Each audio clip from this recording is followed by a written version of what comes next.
Nesse horário, a emissora da Fraternidade Rádio Rio de Janeiro oferta ao seu coração mais um programa Culto Cristão no Ar. Participe conosco.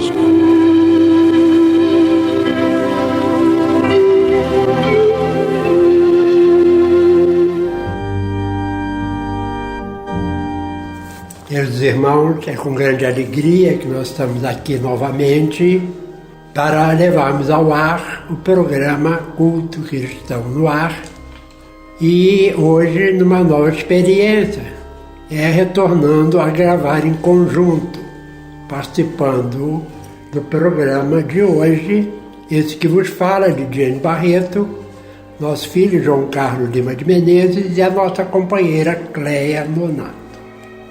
Que todos possam estar atentos e bem aproveitarmos as lições que iremos estudar. Nós vamos ler do livro Caminho, Verdade e Vida, Francisco Cândido Xavier, a lição Prosperidade. E o mancebo, ouvindo esta palavra, retirou-se triste, porque possuía muitas propriedades. Mateus 19, 22. O instinto de propriedade tem provocado grandes revoluções, ensanguentando os povos. Nas mais diversas regiões do planeta, respiram homens inquietos pela posse material, ciosos de suas expressões temporárias e dispostos a morrer em sua defesa. Isso demonstra que o homem ainda não aprendeu a possuir. Com esta argumentação, não desejamos induzir a criatura a esquecer a formiga previdente, adotando por modelo a cigarra descuidadosa. Apenas convidamos a quem nos lê a examinar a precariedade das posses efêmeras. Cada conquista terrestre deveria ser aproveitada pela alma como força de elevação. O homem ganhará impulso santificante, compreendendo que só possui verdadeiramente aquilo que se encontra dentro dele, no conteúdo espiritual de sua vida. Tudo que se relaciona com o exterior, como sejam criaturas, paisagens e bens transitórios, pertence a Deus, que lhes concederá de acordo com os seus méritos. Essa realidade sentida e vivida constitui brilhante luz no caminho, ensinando ao discípulo a sublime lei do uso, para que a propriedade não represente fonte de inquietações e tristeza, como aconteceu ao jovem dos ensinamentos de Jesus. Deus, nosso Pai, aqui estamos reunidos mais uma vez, hoje de forma especial, aqui nas dependências do Centro Espírita Caminhos com Humildade, em Nilópolis, gravando mais uma edição do Culto Cristão no Ar, este momento de reflexão em torno do Evangelho, que tanto bem nos faz individualmente e com certeza a coletividade daqueles que ouvem e dos lares em torno dos nossos, que com certeza também recebem, através da corrente magnética que se forma com as ideias do bem. Abençoa cada lar, abençoa os espíritos protetores de cada família, de cada lar, de cada instituição que possamos juntos trabalhar encarnados e desencarnados pelo nosso progresso, pelo progresso do nosso planeta. Fica conosco, Senhor, que assim seja. Nós vamos ao estudo, capítulo 16 do Evangelho.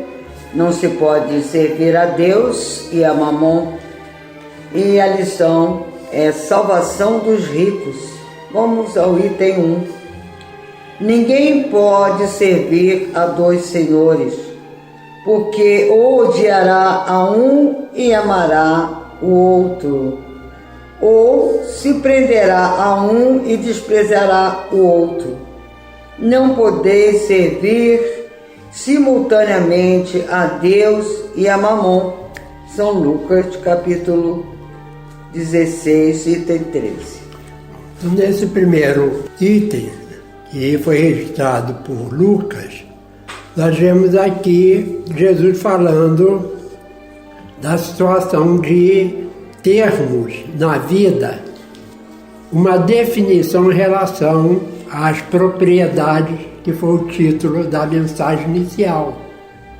Porque, segundo Jesus, a gente não pode servir simultaneamente a dois senhores. E lembrando que Mamon, dentro das religiões antigas, lá do tempo de Jesus, era considerado o rei da fortuna, do dinheiro. E, como consequência, a gente não pode realmente estar querendo servir a Deus e, ao mesmo tempo, querendo amontoar fortuna desnecessariamente.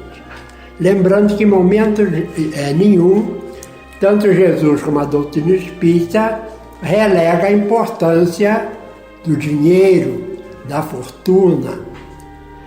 Inclusive no livro dos Espíritos, quando ele fala dessa situação, os Espíritos responderam que mesmo que a gente tentasse fazer, pegar toda a riqueza do mundo e dividir pela quantidade de habitantes do nosso planeta e darmos o valor a cada pessoa, em pouco tempo nós seremos novamente pobres e ricos, porque uns não sabem gerir a importância, mesmo porque até seria muito pouco a parcela de cada habitante, e outros logo fariam como aquele servo da parábola de Jesus, que pegando 5 denários dobrou a importância, né? Eu me incluo aí nessa coisa da divisão, tá? Essa semana mesmo eu estava conversando com meu companheiro e eu estava falando para ele, uns 500 milhões, quanto dinheiro. Se eu tivesse isso aí em minhas mãos, eu não saberia nem como agir com tanto dinheiro, né? É difícil, é muito difícil, né? A gente levar isso aí, dividir bonitinho, saber onde colocar, eu não sei. Pode falar. E realmente Deus, ele vai procurar colocar os recursos na mão de quem sabe administrar. É isso que fala a parábola dos talentos, né? Aquele que sabe administrar as riquezas materiais em prol das riquezas espirituais, que são as riquezas divinas, a esse será acrescentado, né? Quando Jesus fala que buscar primeiro as coisas de Deus, que todas as outras serão acrescentadas, é isso, né? E quando a gente diz aqui que não se deve servir a Deus e as riquezas, não quer dizer, como meu pai já adiantou, que a gente está pregando o voto de pobreza, que a gente deva se livrar de tudo que a gente tem. Não, é que a gente deve usar a riqueza para servir a Deus, né? A gente não está servindo a riqueza, a gente está se servindo da riqueza para servir ao verdadeiro objetivo que ela tem, de construir uma sociedade melhor, né? De contribuir com os mais desamparados. Quantas pessoas tiveram muitos recursos materiais e prestaram grandes serviços para a humanidade, né? Nós temos dentro e fora do movimento espírita grandes exemplos de pessoas que souberam administrar os seus bens materiais e colocá-los em benefício do próximo, né? Então a gente não é contra a riqueza, a gente só acha que ela deve ser colocada para servir a Deus também. Quando, por exemplo, um empresário, grande empresário, utiliza a fortuna dele para gerar emprego. Ele não está distribuindo, não precisa estar distribuindo para os pobres, mas só em gerar emprego, garantir o sustento de milhares e milhares de famílias, isso já é muito importante, porque nem toda... A Cleia falou que não sabia administrar, eu também não sou administrador. Se eu tivesse um grande futuro também eu não saberia, teria que colocar na mão de alguém para poder administrar para mim. Mas tem outras pessoas não, que são empreendedoras, sabem administrar e geram emprego. Então isso é muito importante para que as outras pessoas que não sabem administrar possam ter o salário garantido. Um exemplo interessante é o do Nobel, né? Ele foi o inventor da dinamite, que alguns podem até pensar que foi um invento ruim, né, que causa destruição, mas não, que graças à dinamite nós podemos abrir estradas, cavar túneis, né? Então é um instrumento do bem também. Mas com a dinamite ele ganhou muito dinheiro e o que ele fez? Ele criou uma fundação, que é a Fundação Nobel, que até hoje premia cientistas, premia pessoas que escrevem, né, que são os chamados prêmios Nobel, né? E a partir daí ele está incentivando o progresso da humanidade também, né? Com aquela riqueza que ele adquiriu com o invento da dinamite. Quando a gente fala aqui em servir a Deus, não é só fazer a caridade, né? Você pode administrar o dinheiro e utilizá-lo em várias situações que são sempre positivas. O que a gente não pode viver é ter uma fortuna e viver de forma nabalesca, como a gente vê algumas pessoas que principalmente ficaram ricas por desonestidade, não pelo trabalho, né? Então vamos continuar. Então aproximou-se dele um mancebo e disse: Bom mestre, que bem devo fazer para adquirir a vida eterna? Respondeu Jesus: Por que me chamas bom? Bom só Deus o é. Se queres entrar na vida, guarda os mandamentos. Que mandamentos? Retrucou o mancebo. Disse Jesus: Não matarás, não cometerás adultério, não furtarás, não darás testemunho falso, honra a teu pai e a tua mãe e ama a teu próximo como a ti mesmo. Que lição, né? Vou deixar que vocês falem. Se a gente fizesse isso já estava bom, né? Pode falar. São aqueles mandamentos de Moisés, né? Os 10 mandamentos. Então Jesus sabia ali de cor os 10 mandamentos de Moisés, que eram esses que ele citou alguns aqui, né? Na verdade são 10, os principais ele colocou aqui. Eu só queria antes chamar a atenção, né? Porque Jesus não respondeu diretamente. Primeiro ele faz a retificação, né? Por que me chamas bom? Olha a humildade de Jesus, né? Bom, só Deus o é. Aí depois é que ele vai dar a resposta. Lembrando, como João Carlos já falou, as leis mosaicas, que Jesus mesmo afirmou que não vinha destruir a lei, mas dar-lhe cumprimento. O moço lhe replicou: Tenho guardado todos esses mandamentos, desde que cheguei à mocidade. Que é o que ainda me falta? Disse Jesus: Se queres ser perfeito, vai, vende tudo o que tens, dá aos pobres e terás um tesouro no céu. Depois vem e segue-me. Ouvindo essas palavras, o moço se foi todo tristonho, porque possuía grandes haveres. Jesus então disse aos seus discípulos: Digo-vos em verdade que bem difícil é que um rico entre nos céus. Ainda uma vez vos digo, é mais fácil que um camelo passe pelo buraco de uma agulha do que entrar um rico no reino dos céus. Que comparação, né? O camelo. Aí há várias interpretações, mas vamos voltar só à resposta que o jovem, uma vez que Jesus deu a fórmula, né?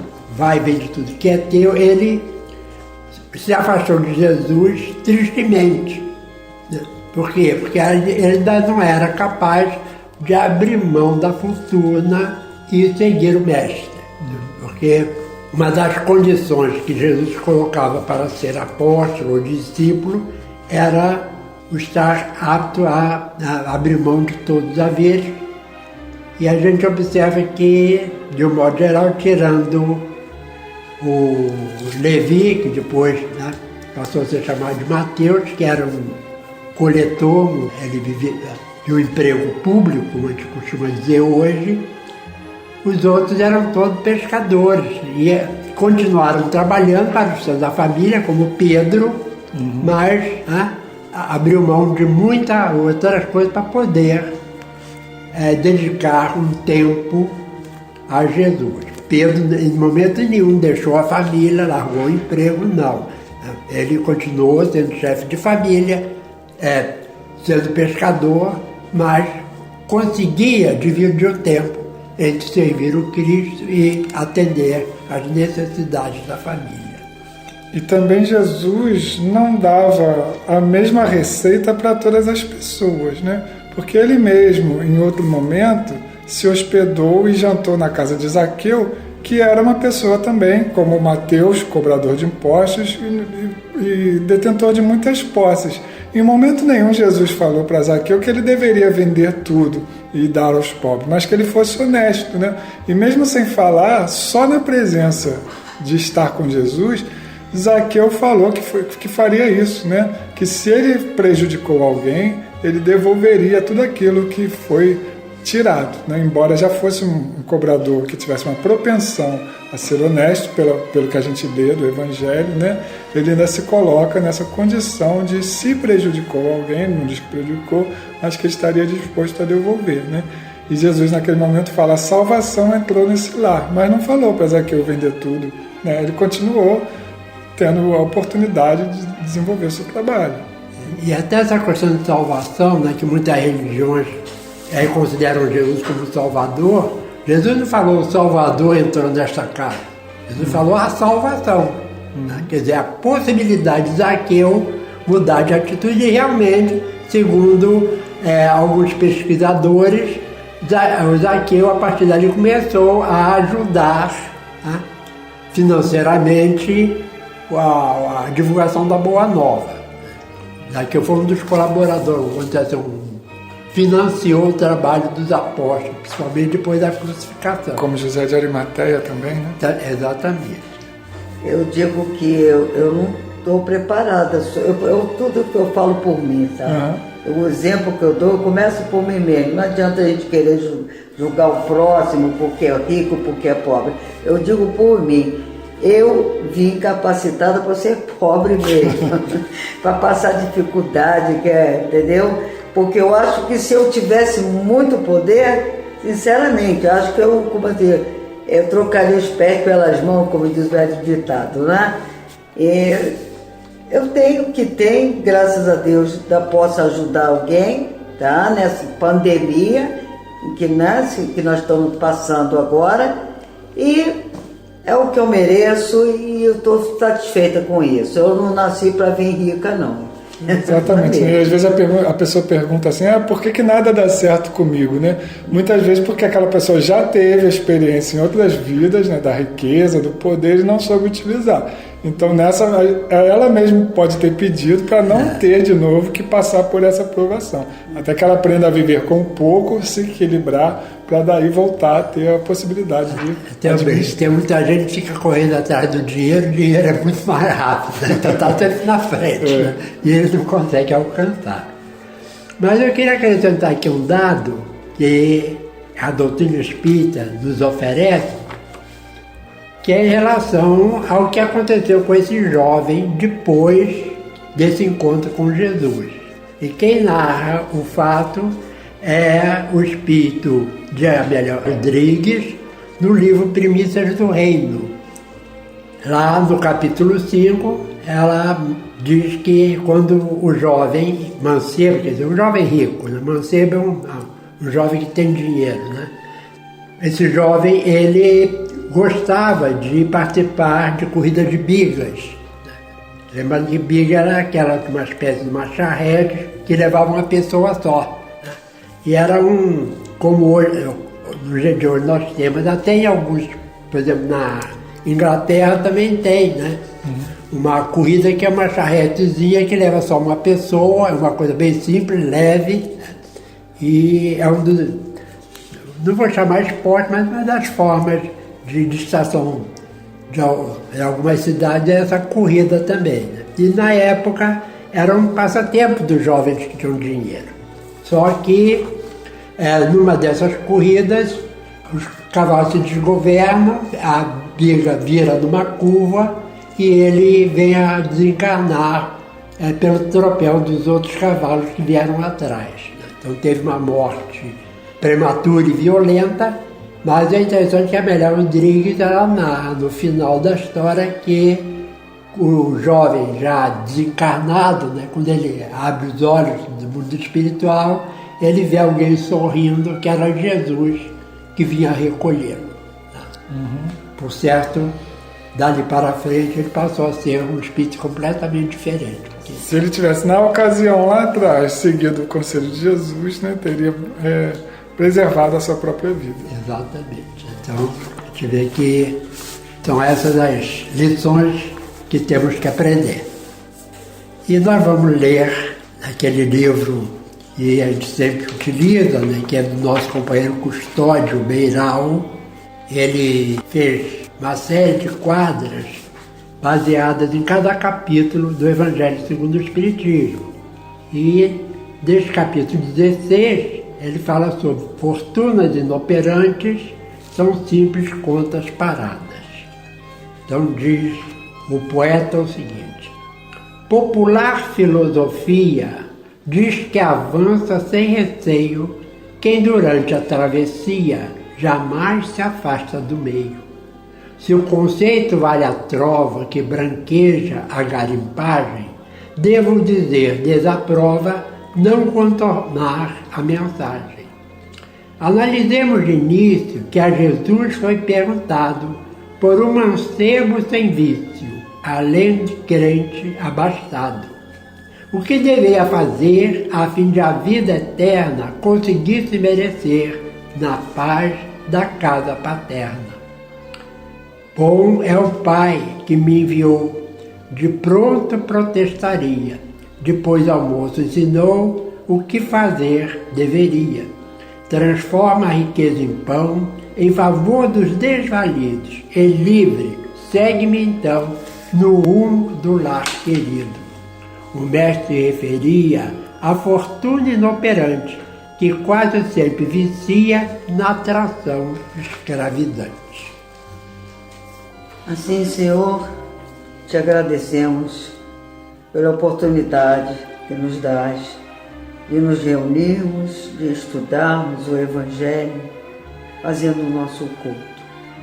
Agradeço mesmo de coração que todos possam ter uma paz em seus lares, visita os enfermos. Assim, Senhor, a todos aqueles que pedem a sua presença. Muito obrigado. Obrigado mesmo por tudo. E que a paz, a luz e o amor possa reinar em todos os corações. Graças a Deus. Este foi mais um programa Culto Cristão no Ar, que ofertamos ao seu coração pelas ondas amigas da Rádio Rio de Janeiro. Volte a estar conosco na próxima segunda-feira, nesse mesmo horário.